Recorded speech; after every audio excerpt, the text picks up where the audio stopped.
cara pembaptisan yang tepat berdasarkan Alkitab. Terdapat banyak jenis baptisan sehingga hari ini. Namun, pernahkah kita terfikir yang manakah cara baptisan yang tepat? Baptisan amat penting karena ia melibatkan keselamatan jiwa rohani. Hidup kita ini sangat bernilai dan berharga. Oleh itu, kita harus meneliti hal ini dengan serius. Janganlah menyangka bahwa baptisan yang berbeza daripada ajaran Alkitab akan memberikan kesan yang sama. Hanya baptisan menurut Alkitab boleh menghapuskan dosa. Ajaran yang di luar daripada ajaran Alkitab tidak akan boleh menggantikan apa yang benar dan tepat. Jadi, bagaimanakah baptisan yang tepat itu?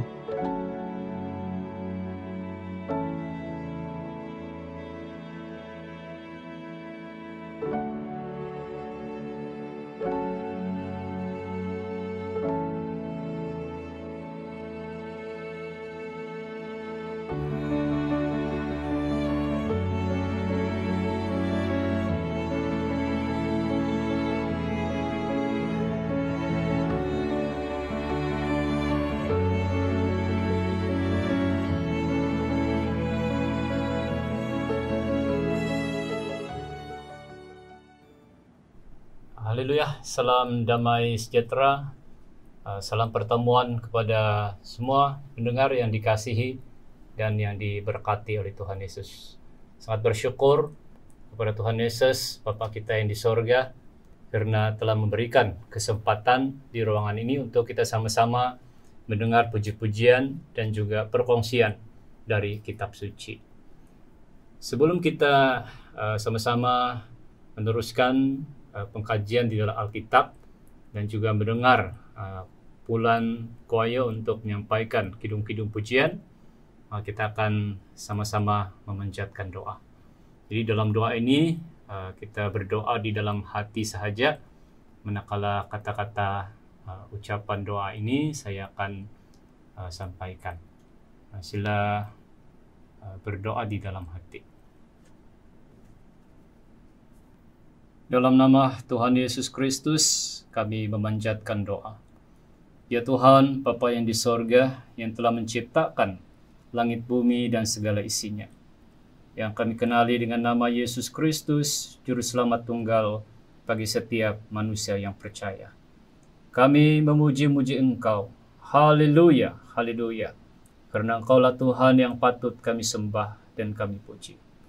Ya Tuhan, kami panjatkan doa syukur kepada Engkau, karena Engkau telah berikan ruangan ini untuk kami sama-sama mempelajari firman-Mu. Dan ini adalah merupakan suatu ruangan yang terbaik bagi kami, supaya kami dapat mengetahui kebenaran di dalam Alkitab, dan dengan demikian kami dapat menjalani suatu kehidupan yang berkenan kepada Engkau, ya Tuhan. Tuhan, kami memanjatkan doa kepadamu, kiranya Engkau membantu hamba-Mu yang akan menyampaikan perkongsian firman-Mu. Biarlah kiranya apa juga yang terlontar keluar dari mulut hamba-Mu adalah perkataan-perkataan yang membawa kehidupan yang Kau letakkan ke atas lidah hamba-Mu ini. Sehingga apapun juga yang terlontar keluar dari mulut hamba-Mu ini bukanlah merupakan idea ataupun pandangan manusia, melainkan itu adalah merupakan gerakan Roh Kudus-Mu, adalah merupakan ajaran-ajaran yang pernah Engkau sampaikan, dan semuanya itu terdapat di dalam kitab suci. Ya Tuhan Bapa Syurga, kami juga berdoa mohon kepadamu, kiranya Engkau juga membantu kumpulan choir yang akan mempersembahkan kidung puji-pujian. Kiranya Engkau memberikan kepada mereka keberanian, bahkan juga memberikan suara yang baik bagi mereka, dan juga Engkau memberikan kepada mereka keyakinan agar mereka dapat menyampaikan message rohani melalui penyampaian choir yang akan mereka persembahkan. Tuhan Bapa kami yang di sorga, kiranya melalui kuat kuasa Roh Kudus-Mu akan terus memimpin kami dari awal sampai akhir aktiviti yang kami jalankan ini. Kiranya segala kemuliaan dan hormat diberikan kepada nama-Mu yang kudus, tepat yang maha tinggi, dari dulu sekarang dan sampai selama-lamanya. Haleluya, haleluya, amin.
Dalam nama Tuhan Yesus Kristus menyampaikan perkongsian firman. Pertama-tama sekali lagi diucapkan salam damai sejahtera, selamat bertemu di dalam kasih Tuhan. Diucapkan kepada semua sidang pendengar yang saya kasihi dan hormati di dalam Tuhan. Di dalam kesempatan ini suka saya untuk kita sama-sama mempelajari sebahagian daripada pengajaran di dalam Alkitab, yaitu menerusi satu tajuk pembelajaran, yaitu cara pembaptisan yang tepat berdasarkan Alkitab. Baik, jika kita melihat istilah baptisan di dalam kata Yunani ini, maka kita mendapati bahwa istilah di dalam bahasa Yunani baptizo itu sebenarnya mengandungi arti selam seluruhnya. Nah, jika kita merujuk sejarah di dalam Alkitab, maka nampaknya sejak dari dulu lagi kita mendapati bahwa terdapat pelbagai ajaran khususnya pelajaran ataupun pengajaran berkaitan dengan pembaptisan. Misalnya jika kita melihat di dalam kitab Ibrani pasal 6 ayat yang kedua. Ibrani pasal 6 ayat yang kedua. Di sini menyatakan yaitu ajaran tentang pelbagai pembaptisan, penumpangan tangan, kebangkitan orang-orang mati, dan hukuman kekal. Jika kita melihat atau memperhatikan ayat ini, maka di sini menyebut pelbagai, ya, pelbagai. Jadi pelbagai ini menunjukkan bukan saja pada ketika itu mereka mempunyai pahaman yang berbeda, tetapi juga mempunyai cara yang berbeda-beda di dalam setiap penyampaian ataupun pengajaran.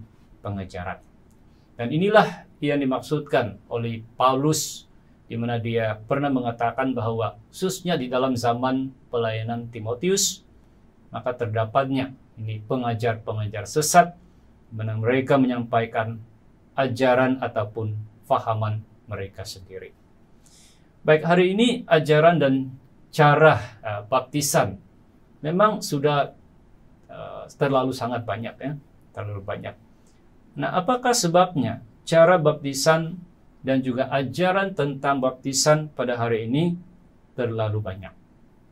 Sekiranya kita melihat di dalam Alkitab, hakikatnya baptisan yang diajarkan oleh Yesus yang berkuasa untuk pengampunan dosa hanya ada satu saja.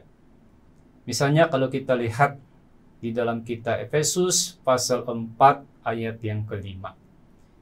Efesus pasal 4 ayat 5. Satu Tuhan, satu iman, satu baptisan.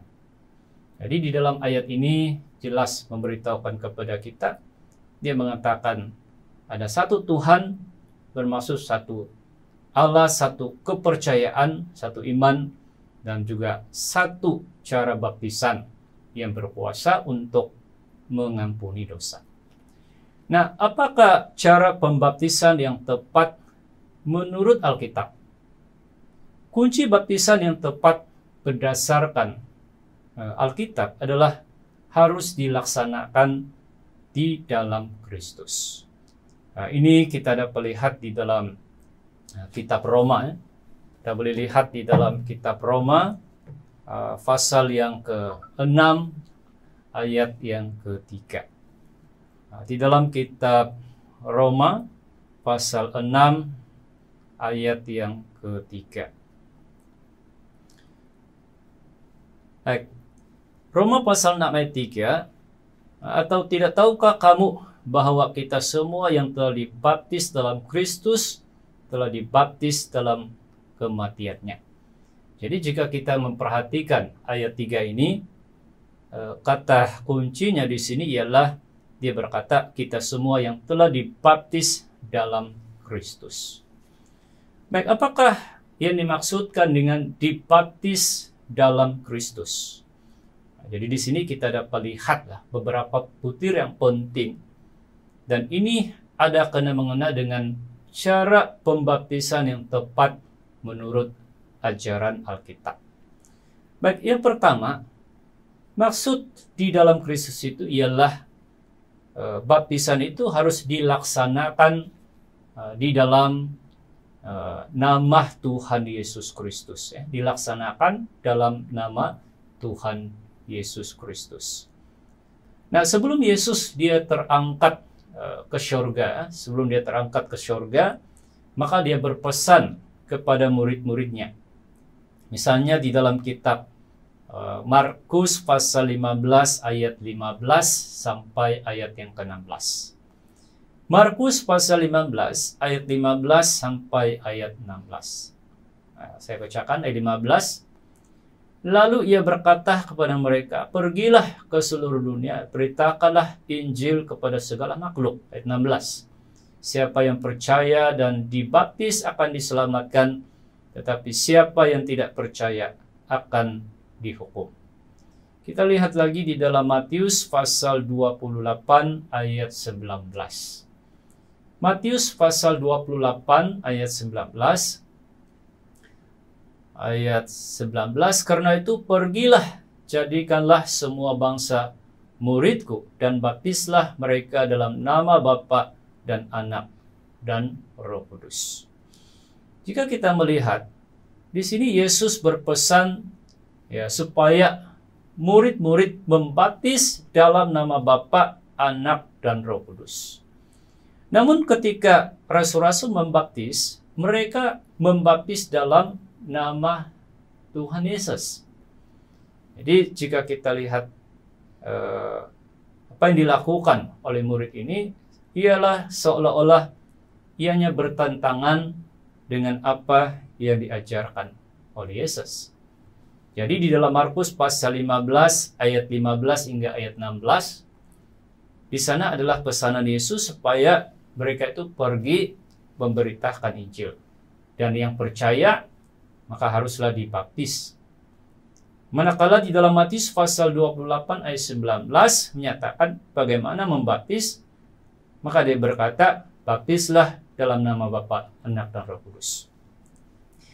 Nah, jika kita lihat ketika rasul-rasul menjalankan pembaptisan, mereka telah membaptis tidak dengan nama Bapa, Anak, dan Roh Kudus, tetapi membaptis dengan nama Yesus Kristus.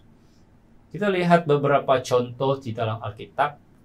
Misalnya di dalam Kisah Rasul pasal 2 ayat 38. Kisah Rasul pasal 2 ayat 38, saya bacakan. Jawab Petrus kepada mereka, bertaubatlah dan hendaklah kamu masing-masing memberi dirimu dibaptis dalam nama Yesus Kristus untuk pengampunan dosamu, maka kamu akan menerima karunia Roh Kudus.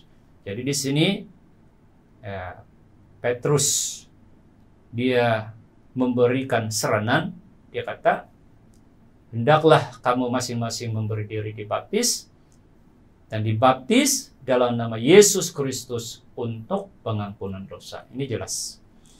Baik, kita lihat contoh yang seterusnya dalam Kisah Rasul pasal 19 ayat 5. Kisah Para Rasul pasal 19 ayat 5. Kisah Rasul pasal 19 ayat 5.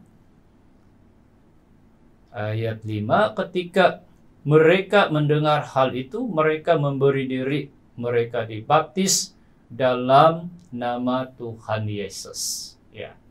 Jadi di sini mereka yang dibaptis, maka dibaptis dalam nama Tuhan Yesus. Jadi siapa yang membaptis, suatu tentu yang membaptis adalah rasul-rasul. Jadi mereka membaptis dalam nama Tuhan Yesus. Baik, jika kita lihat di dalam 1 Korintus pasal 6 ayat 11. 1 Korintus pasal 6 ayat 11. Nah, ini adalah merupakan contoh lainnya, di mana membaptis di dalam nama Tuhan Yesus Kristus. 1 Korintus pasal 6 ayat 11. Dan beberapa orang di antara kamu demikianlah dahulu, tetapi kamu telah memberi dirimu disucikan, kamu telah dikuduskan, kamu telah dibenarkan dalam nama Tuhan Yesus Kristus dan dalam Roh Allah kita. Baik, di dalam beberapa ayat ini sangat nyata, sangat jelas memberitahukan kepada kita pada masa ataupun pada zaman rasul-rasul, maka mereka membaptis dalam nama Tuhan Yesus Kristus. Jadi mengapa mereka membaptis dalam nama Tuhan Yesus Kristus? Tidak membaptis dalam nama Bapa, Anak, dan Roh Kudus. Adakah perbuatan mereka itu adalah sesuatu yang salah? Jika perbuatan mereka itu salah, ya, mereka membaptis dalam nama Yesus Kristus, itu salah. Jadi kenapa pula Roh Kudus tidak menegur perbuatan mereka? Karena kita tahu setelah Yesus terangkat ke surga, maka Roh Kuduslah yang akan memimpin, mengingatkan mereka, bahkan mengajarkan mereka sekiranya mereka tidak tahu atau terlupa tentang ajaran Yesus.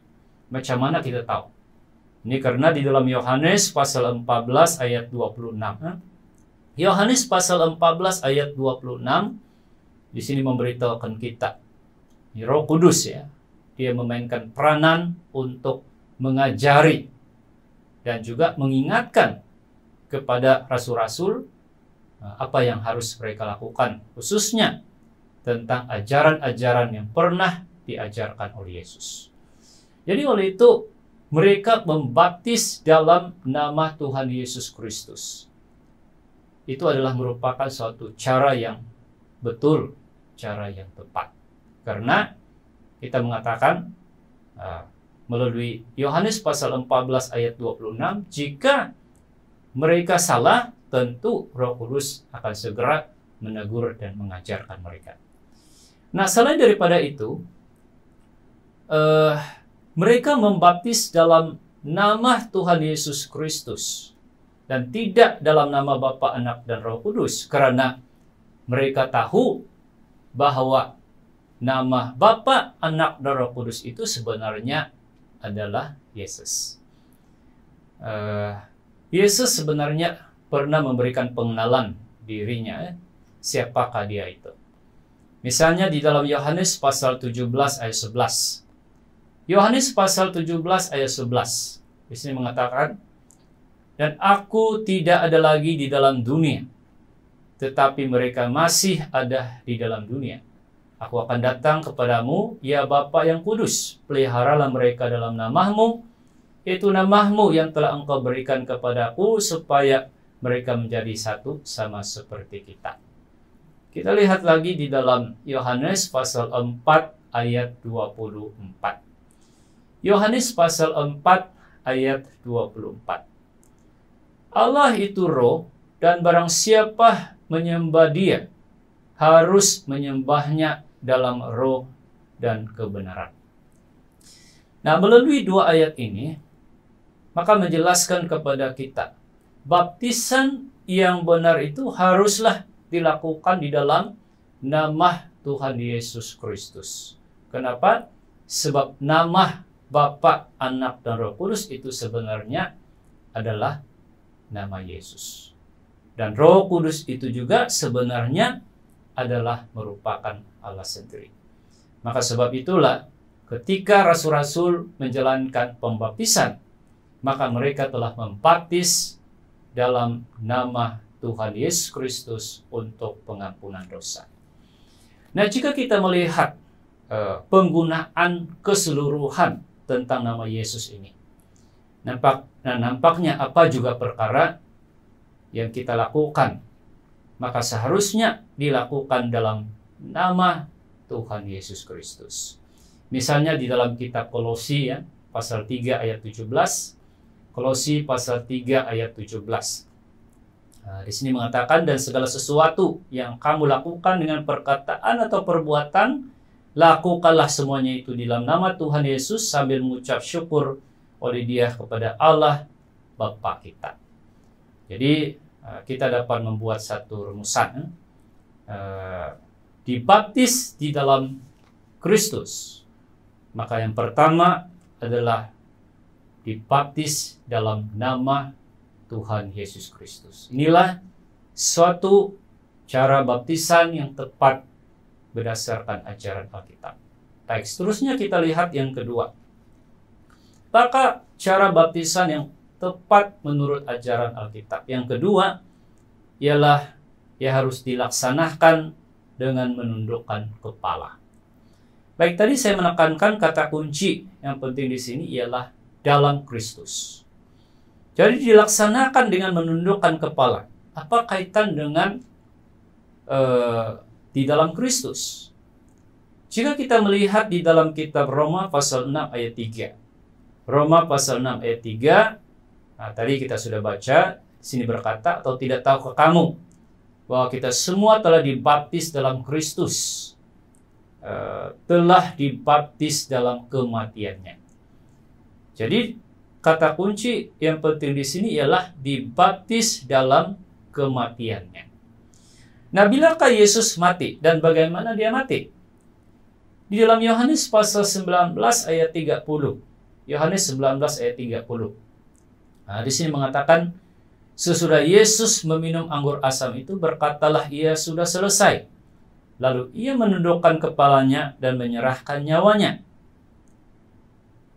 Jika kita lihat di sini, maka kita mendapati bahwa bagaimana atau sebab kenapa Yesus mati ialah karena dia menyerahkan nyawanya. Jadi Yesus mati bukan karena prajurit-prajurit itu yang menusuk rusuknya itu. Tetapi Yesus mati karena dia menyerahkan nyawanya. Dan bagaimanakah cara Yesus mati? Maka di sini mengatakan lalu ia menundukkan kepalanya. Jadi ini adalah suatu perbuatan disengajakan oleh Yesus. Jadi Yesus mati adalah dia menundukkan kepala. Jadi bukanlah dengan cara dia berbaring. Ya. Maka daripada apa yang kita lihat di sini, kita dapat lihat ketika seseorang calon itu menerima pembaptisan. Maka kalau berkata dibaptis di dalam Kristus, yaitu dilaksanakan dengan menundukkan kepala, maka itu berarti kita harus mau tundukkan kepala.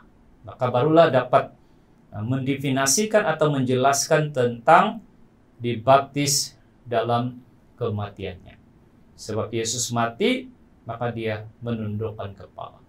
Jadi sebab itu ketika menjalankan pembaptisan, maka kita tidak menterbalikannya. Jadi seperti mana yang diamalkan di dalam gereja Yesus benar ini, maka ketika kita menjalankan pembaptisan, maka kita pastikan kepala itu ditundukkan. Ya. Jadi berarti ketika mau menyelamkan ini calon ya, untuk dibaptiskan, maka kita tidak akan menterbalikan dia, tetapi kita akan menundukkan kepala, ataupun kita akan menolaknya ke arah depan, dan secara tidak langsung itulah menunjukkan bagaimana dia menundukkan kepala. Jadi ketika menjalankan pembaptisan,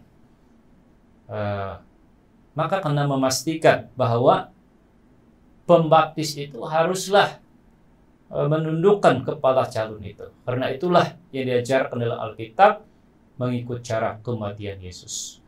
Dan selain daripada itu, menundukkan kepala itu juga punya maksud kita merendahkan diri, kita mengakui dosa di hadapan Tuhan. Baik, inilah perkara yang kedua, cara baptisan yang tepat, yaitu dilaksanakan dengan menundukkan kepala. Yang ketiga, yaitu apa yang dimaksudkan dengan dibaptis di dalam Kristus, yaitu seluruh tubuh harus diselamkan ke dalam air. Nah, di dalam kitab Roma pasal 6 ayat yang keempat, Roma pasal 6 ayat 4, di sini berkata, dengan demikian kita telah dikuburkan bersama-sama dengan Dia oleh baptisan dalam kematian, supaya sama seperti Kristus telah dibangkitkan dari antara orang mati oleh kemuliaan Bapa, demikian juga kita akan hidup dalam hidup yang baru. Nah, di sini mengatakan dikuburkan bersama-sama dengan Dia oleh baptisan dalam kematian. Jadi dikuburkan berarti seluruh tubuh harus diselamkan ke dalam air. Alkitab sangat jelas merekodkan bagaimana cara pembaptisan selam ini, yaitu seluruh tubuh diselamkan ke dalam air. Mari kita melihat beberapa rekod di dalam Alkitab. Yang pertama di dalam kitab Matius pasal 3 ayat yang ke-16. Markus pasal 3 ayat 16.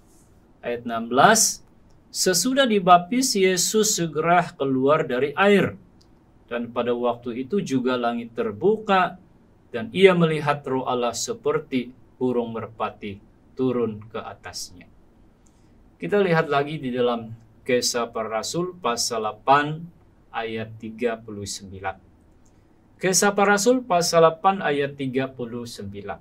Ayat 39, dan setelah mereka keluar dari air, Roh Tuhan tiba-tiba melarikan Filipus, dan sida-sida itu tidak melihatnya lagi. Ia meneruskan perjalanannya dengan sukacita. Nah, jika kita melihat melalui dua catatan ayat Alkitab ini jelas memberitahukan kepada kita. Misalnya dalam Matius pasal 3 ayat 16 tadi mengatakan Yesus segera keluar dari air. Nah, ini berarti sebelum itu mereka keduanya berada di dalam air. Nah, begitu juga dalam Kisah Rasul pasal 8 ayat 39. Sini juga mengatakan mereka keluar dari air. Nah, oleh itu baptisan yang benar menurut Alkitab, maka haruslah seluruh tubuh itu diselamkan ke dalam air. Jika kita melihat ya tentang bahasa Yunaninya baptizo, bukankah itu juga sudah membawa arti selam? Maka apabila menjalankan pembaptisan yang diajarkan oleh Yesus dan yang dilakukan oleh rasul-rasul, maka sudah tentulah secara yang tepatnya itu adalah seluruh tubuh itu diselamkan ke dalam air. Baik, yang seterusnya, yang keempat. Apa yang dimaksudkan dengan dibaptis di dalam Kristus? Yang keempat, yaitu dilaksanakan di tempat ada sumber air hidup. Dilaksanakan di tempat ada sumber air hidup. Jadi sumber air hidup itu bermakna ada air, mata air semula jadi ya, ada mata air semula jadi. Itulah yang disebutkan sebagai sumber air hidup. Jadi biasanya sumber air hidup yang kita kenal itu ialah seperti laut, sungai. Ini adalah merupakan ada sumber air hidup. Dan inilah merupakan suatu tempat pembaptisan yang sesuai dan bertepatan menurut ajaran Alkitab. Nah, misalnya di dalam kitab Matius pasal yang ketiga ayat yang ke-6. Matius pasal 3 ayat 6. Nah, di sini mengatakan lalu sambil mengaku dosanya mereka dibaptis oleh Yohanes di Sungai Yordan. Jadi Yohanes pembaptis atau melaksanakan pembaptisan pada ketika itu adalah di Sungai Yordan. Begitu juga di dalam kitab Matius pasal 3 ayat 13. Ya, Matius pasal 3 ayat 13. Sini mengatakan, maka datanglah Yesus dari Galilea ke Yordan kepada Yohanes untuk dibaptis olehnya. Jadi di sini memberitahu kita Yesus juga telah dibaptis oleh Yohanes Pembaptis, yaitu di Sungai Yordan. Jadi apabila kita memberikan penekanan harus membaptis di sungai, dan kita merujukkan ini dua contoh, yaitu membaptis di Sungai Yordan, mungkin ada segelintir orang berpendapat kalau mau begitu, kalau mau ikut kitab, ada baiknya kita pergi ke Yordan. Adakah kita perlu berbuat seperti begitu? Tidak semestinya. Jadi Yordan, Sungai Yordan adalah merupakan salah satu tempat pembaptisan pada ketika itu. Tetapi boleh juga melaksanakan pembaptisan di tempat yang lain. Yang penting ada sumber air. Misalnya di dalam kitab Yohanes pasal 3 ayat 23. Yohanes pasal 3 ayat 23. Sini mengatakan, akan tetapi Yohanes pun membaptis juga di Ainon dekat Salim, sebab di situ banyak air dan orang-orang datang ke situ untuk dibaptis. Jadi di sini mengatakan Yohanes dia juga membaptis di Ainon dekat Salim. Kenapa? Sebab dia berkata banyak air. Begitu juga di dalam Kisah Rasul pasal 8 ayat 36. Kisah Para Rasul pasal 8 ayat 36. Nah, di sini mengatakan mereka melanjutkan perjalanan mereka dan tiba di suatu tempat yang ada air. Nah, lalu kata sida-sida itu, lihat di situ ada air, apakah halangannya jika aku dibaptis? Jadi di sini menceritakan bagaimana Filipus ya telah membaptis sida-sida. Jadi dia membaptis di mana? Dia mengatakan di tempat yang ada air. So tentu itu adalah merupakan air yang secara semula jadi. Jadi dimanapun kita boleh menjalankan pembaptisan. Poin pentingnya ialah haruslah dibaptis di sumber air hidup ataupun sumber air semula jadi.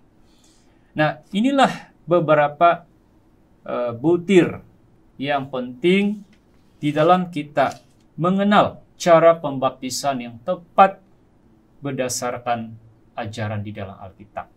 Jadi kata kunci yang saya tekankan di sini yaitu baptisan yang tepat, yang sesuai menurut ajaran Alkitab adalah dibaptis di dalam Kristus. Maka apa itu dibaptis dalam Kristus? Maka kita telah mempelajari secara ringkas dan 4 perkara, yaitu yang pertama, dilaksanakan dalam nama Tuhan Yesus Kristus. Nah, itu adalah yang pertama. Ya, yang kedua ialah dilaksanakan dengan menundukkan kepala. Dan juga yang ketiga, seluruh tubuh itu haruslah diselamkan ke dalam air. Dan yang keempat, haruslah dilaksanakan di tempat yang ada sumber air hidup. Jadi inilah cara yang tepat menurut ajaran Alkitab. Nah, semoga perkongsian ini bukan sekadar untuk menambahkan pengetahuan kita, tetapi yang penting ialah ia dapat juga memimpin kita untuk memahami bahkan menerima baptisan yang tepat. Karena sesungguhnya hanya baptisan yang tepat saja yang boleh mengampuni dosa. Jadi cara yang telah ditunjukkan di dalam Alkitab itu tidak akan menjadi usang. Ya, kita tidak boleh berkata itu sudah cara yang lama. Tuhan itu penuh dengan kasih karunia, dia mempunyai cara yang baru. Jadi kita tidak ajar hal-hal yang sedemikian. Jadi apa yang ditunjukkan oleh rasul-rasul dan khasnya yang diajarkan dalam Alkitab itulah menjadi suatu panduan bagi kita semua. Jadi semoga melalui perkongsian ini dan melalui pimpinan Roh Kudus, maka kita akan dapat memahami ajaran tentang baptisan yang benar, dan kita khasnya dapat menerima baptisan yang benar yang boleh mengampuni dosa kita, yang dapat memimpin kita kepada keselamatan. Semoga Tuhan Yesus menyertai kita semua. Perkongsian setakat ini sahaja.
Penuh damai sejahtera.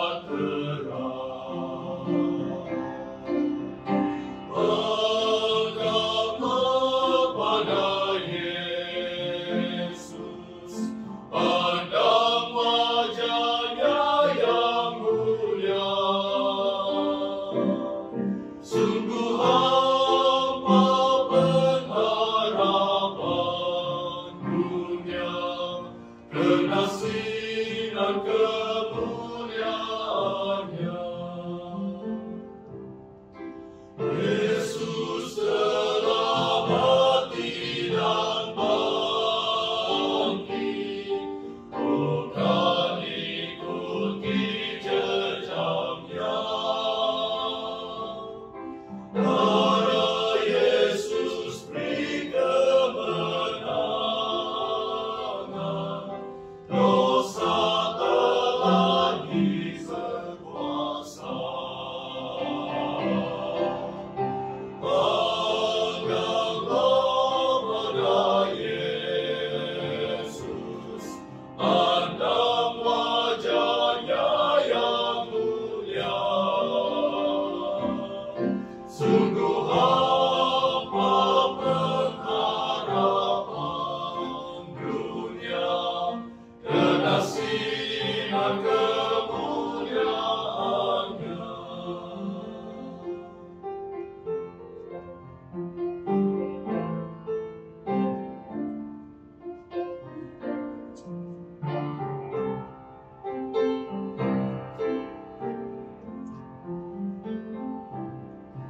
Janji-Nya pasti digenapi, sepenuh jiwa percayalah. Segera kabarkan ke dunia keselamatan yang sempurna. Pangganglah pada Yesus, pandang wajah-Nya yang mulia. Sungguh hampa pengharapan dunia, kena sinar kemuliaan-Nya.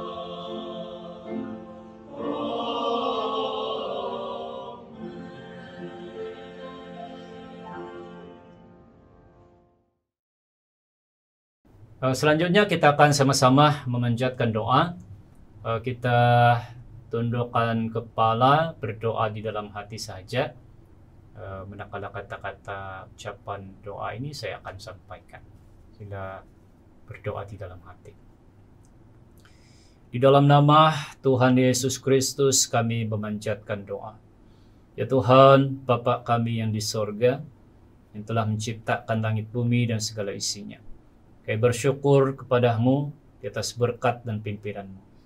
Mana kami telah mempelajari sebahagian daripada firman-Mu, dan kami juga telah pun mendengar kidung puji-pujian telah disampaikan oleh para ahli kuaya. Tuhan, kami bersyukur di atas berkat-Mu dan pimpinan Roh Kudus-Mu, dan kiranya melalui pimpin Roh Kudus-Mu akan dapat terus memimpin kami supaya kami lebih lagi dapat mengenal kebenaran. Karena kami tahu ya Tuhan, kami tidak boleh sampai kepada Engkau sekiranya kami mencoba untuk mengaturkan jalan hidup kami. Namun kami yakin percaya dengan ajaran-Mu dan dengan pimpin Roh Kudus-Mu, itulah yang akan memastikan agar kami dapat pulang ke dalam kerajaan-Mu yang mulia di syurga. Ya Tuhan, Bapa di syurga, kami bersyukur dan berterima kasih kepada Engkau di atas segala berkat yang telah Engkau berikan kepada kami pada malam hari ini. Semoga segala berkat yang telah Engkau sediakan bagi umat-Mu, bagi setiap orang yang mau percaya kepadamu, akan turun ke atas kami, ya Tuhan. Tuhan, kami panjatkan doa yang sedemikian, kiranya nama-Mu dipermuliakan dari dulu, sekarang, dan sampai selama-lamanya. Haleluya. Haleluya. Amin. Syukur kepada Tuhan, aktiviti kita pada malam ini sampai di sini. Terima kasih di atas kesudian ya kawan-kawan semua untuk menyediakan waktu bersama-sama dengan saya, dan kiranya kita mempunyai ruang dan kesempatan yang lain untuk kita sekali lagi membahas tentang kebenaran dari Alkitab. Tuhan Yesus memberkati kita. Berjumpa lagi. Haleluya.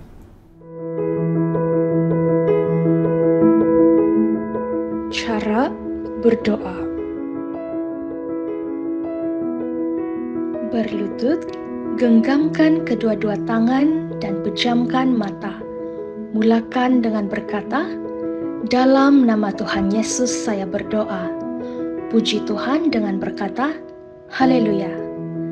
Luangkan masa untuk bercakap dengan Tuhan dari hati dan memintanya agar memenuhi kita dengan Roh Kudus. Akhiri doa dengan berkata, "Amin." Haleluya ialah bahasa Ibrani yang membawa maksud puji Tuhan.